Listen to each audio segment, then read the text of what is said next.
Hello, friends. It's December 2025. 2025 coming to a close. We're halfway through the 2020s.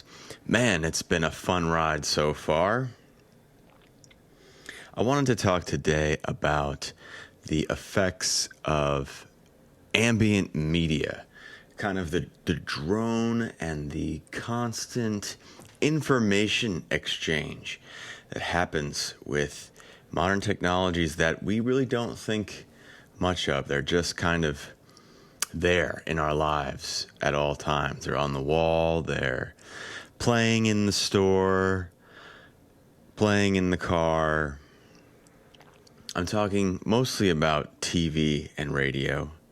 To some extent now you can include computers, but there's an important difference between computers and TV and radio. And I'm going to start actually by elucidating what that important difference is. And on a computer, or even on a phone or a tablet, you control the content. You choose what you're going to consume on that device. On the television and the radio, you have to take whatever they give you. Yeah, you can change the channel on both of them, but it's a very finite number of options as far as channels to turn to compared to the number of options you have on a device where you control the action, right? You're talking about really infinite combinations of possibilities on a computer or a phone. But on the TV and the radio, you're talking about a handful of available stations. Radio, it's like, 50 to 100, and probably something similar with the TV. But what's even worse with the TV and radio is that you normally don't have access to the dial. You can't turn that dial. If you are shopping in a grocery store and the radio is playing, you're listening to that song or you're leaving the grocery store. The choice is yours. But if you need groceries, then you must listen to that song.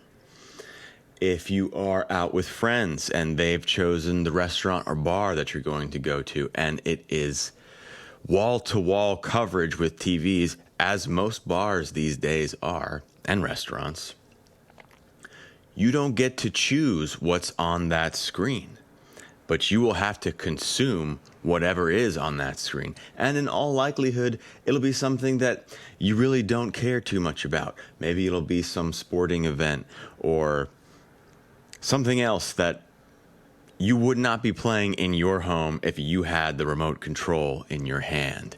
So you see how there's a huge difference between using a personal computer or a phone or a tablet and being exposed to media where you have no control over the content that it is putting out.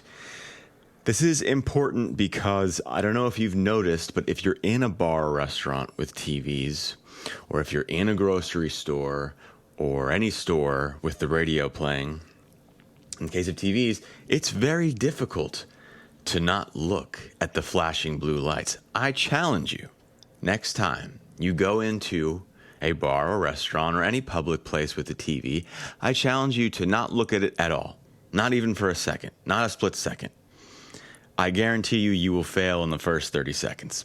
It's nearly impossible to avoid glancing at it. And if you're with friends and you're trying to not glance at it, you can be sure that your friends will be glancing at it. You'll be talking to them and they'll be looking up here. And you won't even be sure if they're listening to you. But this is the power of these devices.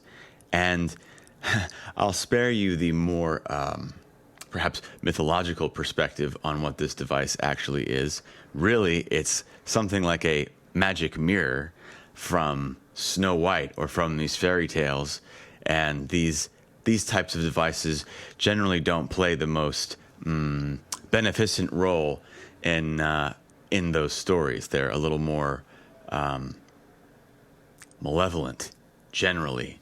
Food for thought as you think about what these devices are doing to your attention and to your friends and family's attention when you are out and about. And the last thing I'll say about radio is it has a similar effect when you are in the grocery store, picking up your groceries for the week or whatever, and the radio is on, and it's probably some easy listening, but there almost certainly will be lyrics to the music. My challenge to you is to see whether or not at some random time later on in the day or the next day or later on in that week, if that song and those lyrics come to your mind and you are suddenly humming that tune or saying those lyrics in your head. These are things I challenge you to be aware of moving forward.